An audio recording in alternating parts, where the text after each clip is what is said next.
Aloha, and welcome to the Sylvan Bell Business Growth and Exit Strategy Podcast, your guide to building companies that command maximum multiples.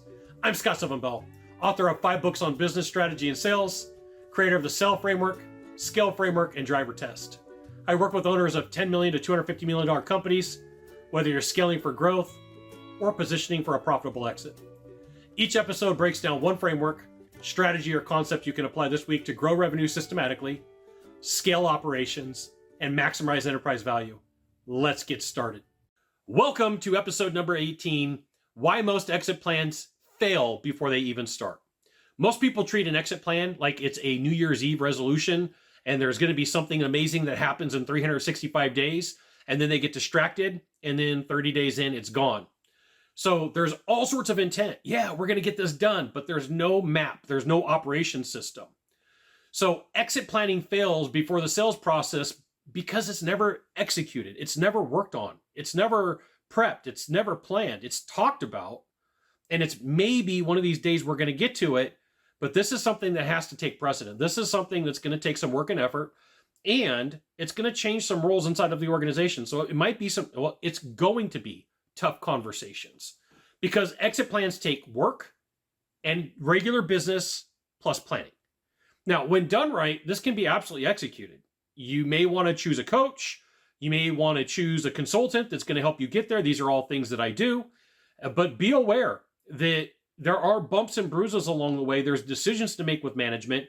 There's decisions to make with employees. And sometimes this is like real deal.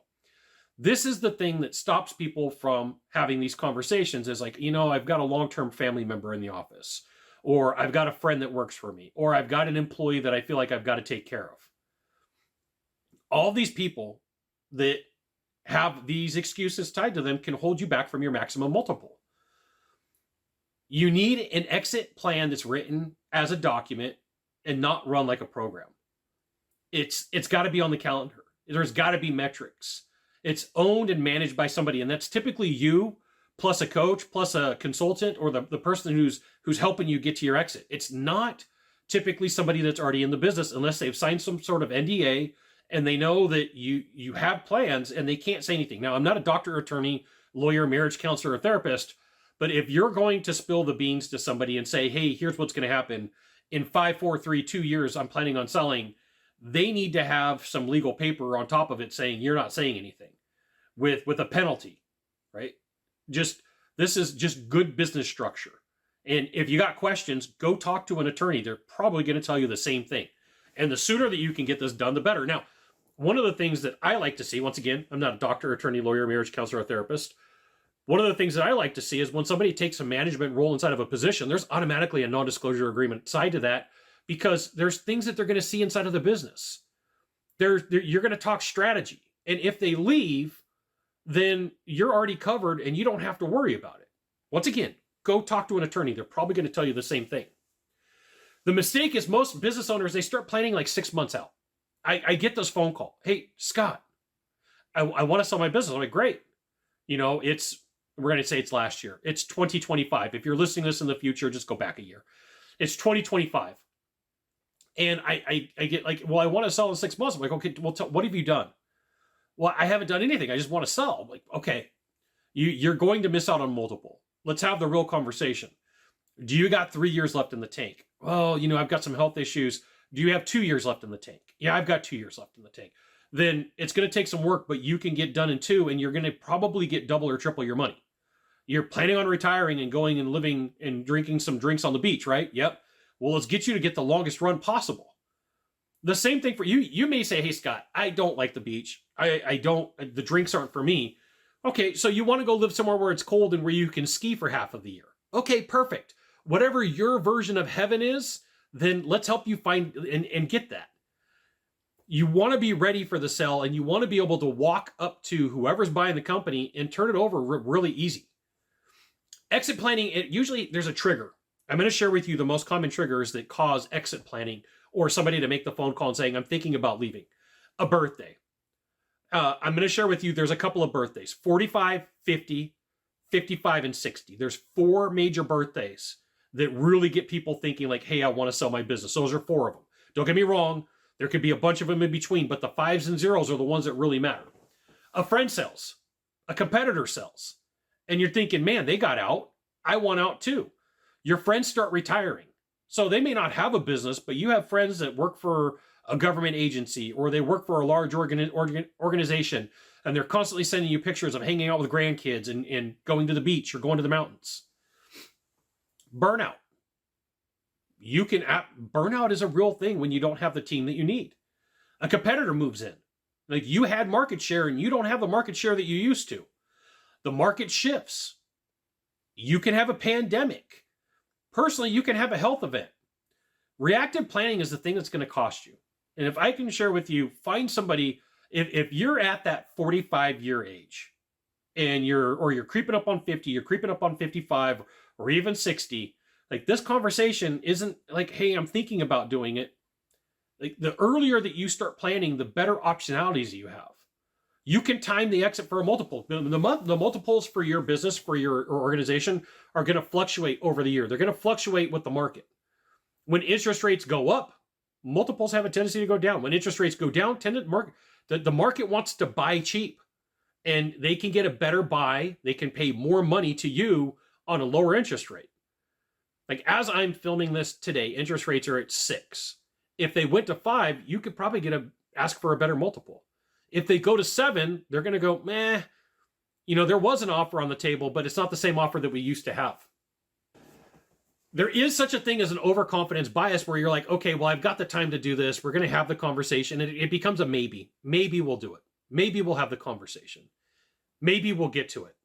Really, this is planning. It needs to have something on the calendar. It needs to have a date.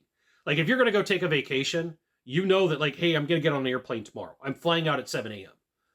You want to have an exit date for your business. And once again, if you hit 45, 50, 55, or 60, these are all common triggers. And if you're like, hey, Scott, I've never thought about this.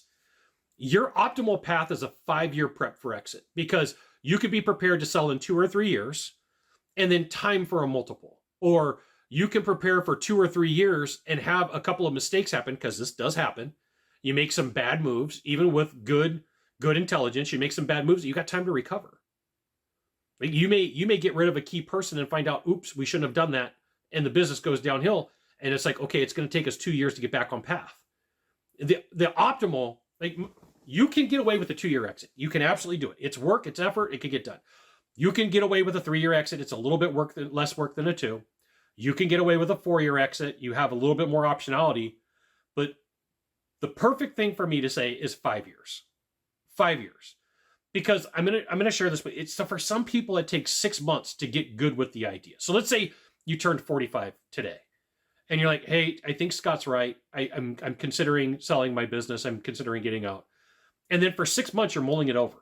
Okay, like, hey, I want to be sold by the time that I'm 50. Now you've got 4.5 years, because it took you 6 months to get caught up with your identity to say, hey, I'm ready to sell. What you need to know is plans die when you don't have a specific person that's keeping charge of what is going to take place. Like, this process really needs to be project managed.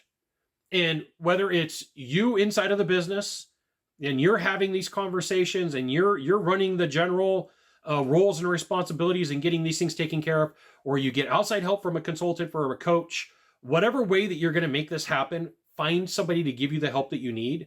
And stick to a plan, stick to a process, whether it's me or somebody else. And message from your sponsor, Scott Sylvan Bell. That's me. If you're getting value from this episode, here's how to go deeper. First, subscribe to my weekly newsletter, The Party, at scottsylvanbell.com. That's where I share the strategies, frameworks, and case studies I don't release anywhere else. You'll get one actionable insight every week you can implement inside your business immediately. Second, while you're on the site, download the complete Sell Framework, Scale Framework, and Drivers Test, all free with scoring guides, worksheets, and step-by-step implementation checklist. These are the same frameworks I use with $10 million to $250 million companies to build systematic revenue, scale operations, and maximize enterprise value. Go to scottsylvanbell.com right now, subscribe to the newsletter, grab the frameworks, and let's keep building companies that command maximum multiples. Let's get going. Okay, we got to have the conversation about risk. Like, there is a process where a lot of owners and founders become super optimistic, and they're like, okay, and they wring their hands. What can we get? What can we get? Yeah, you can get a lot, but they ignore the downside. They ignore the risks. And this is one of the things that buyers, investors, and private equity fear They know that they could fix it. Don't get me wrong. They know that they could fix it, and you're going to get less money for it. And in 6, 12, or 18 months, they're going to make up that difference. But if you don't know what your risks are explicitly inside of your organization or your business, you're probably going to get dinged and dented for it. And dinged and dented for it means you're not going to get the full multiple that you wanted. Dinged and dented for it means you're not going to get paid the money that you wanted. They're going to come to you, but they're going to be like, ding, that's a discount. Dent, that's a discount. Buyers, investors, private equity, they underwrite risk first.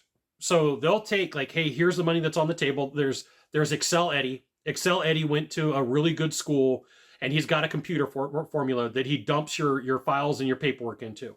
And there's a scoring matrix. And they start with, 10 out of 10. You have an A-level deal. And they start taking dings and dents off, and they come back and like, well, it's 75% of a deal. So you were going to start at 10 million. Now we're going to offer you 7.5. If you don't know where the risk is, and you can't have these conversations, and everything is owner-centric versus buyer-centric, you're in for losing some money.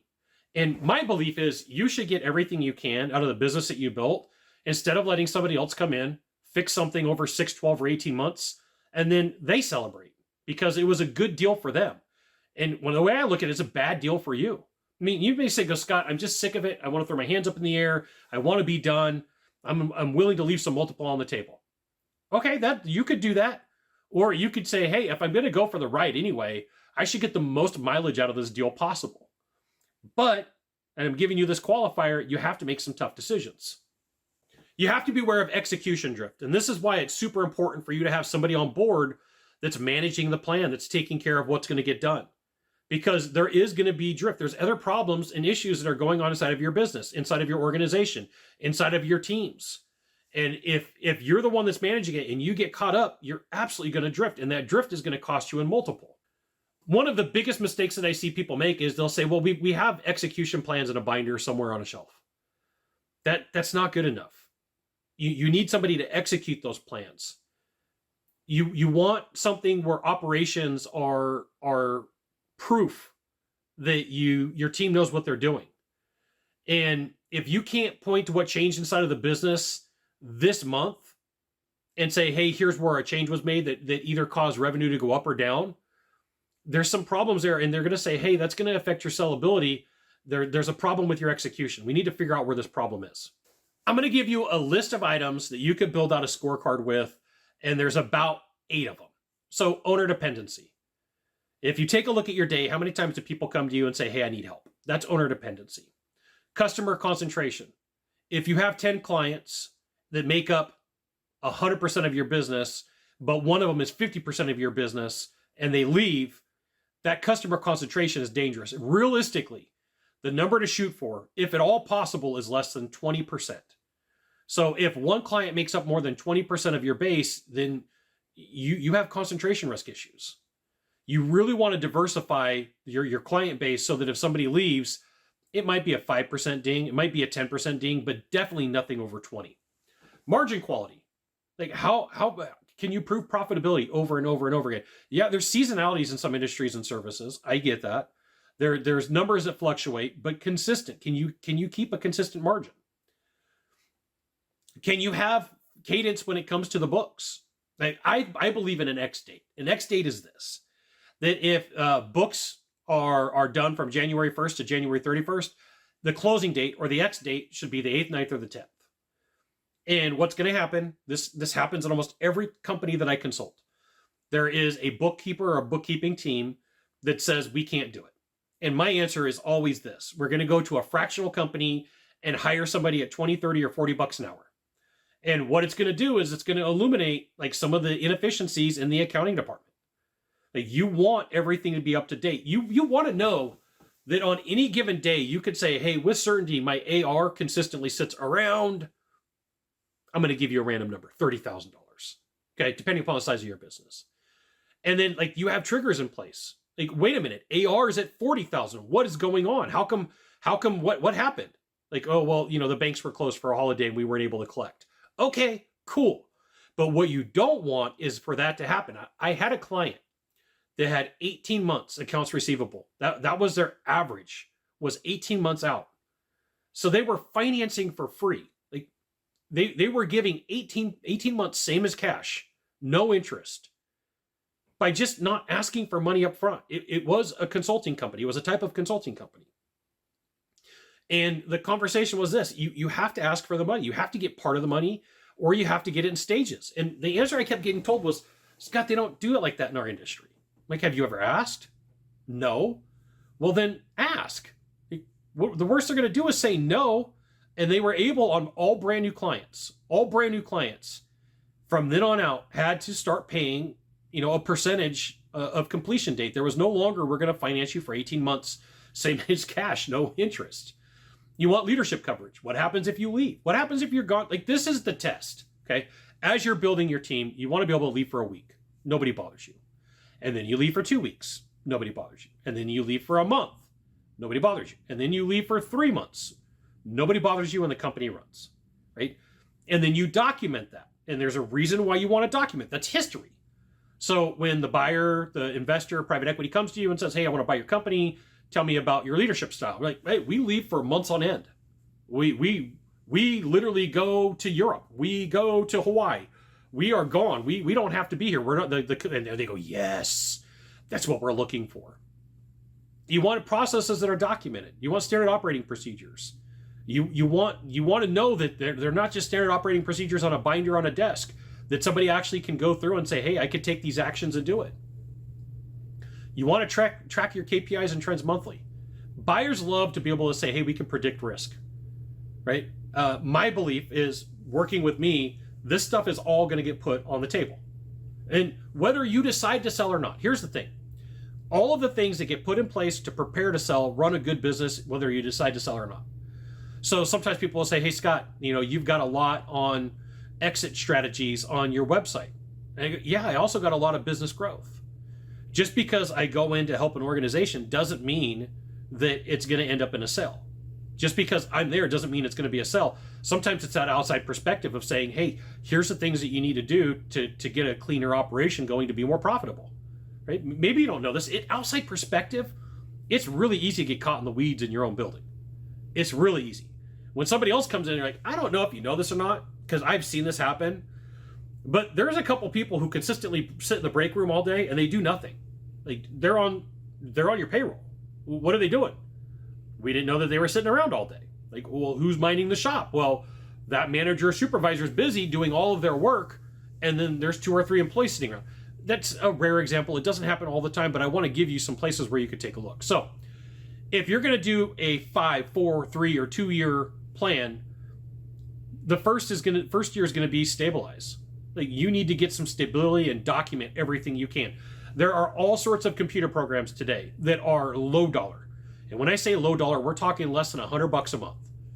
You can document using old school methods like butcher paper, index cards, sticky notes, drawings, all the way to automation software, to talking through a process, videotaping a process, letting screen record a process. Like, the days of saying, I don't know how to do this, like, you can literally go and say, hey, go to AI and say, I want to document processes. What are five computer programs I can use? You go to Google, you can go to Bing.